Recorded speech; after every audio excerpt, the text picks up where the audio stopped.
Welcome, here I've got SONY Xperia C5 and I'm gonna show you how to turn on and off the camera grid lines at this device.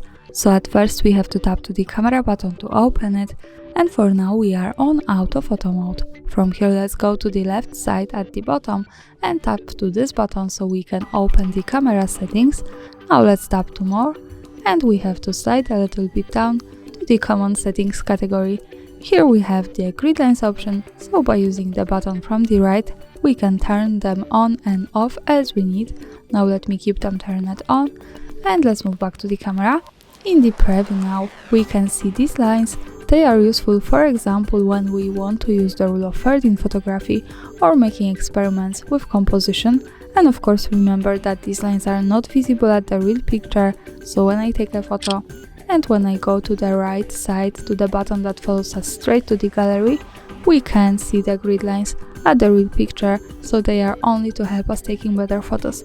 And of course when we tap to the left side button once again, then more, slide down to the common settings, we can turn them off with the grid lines button.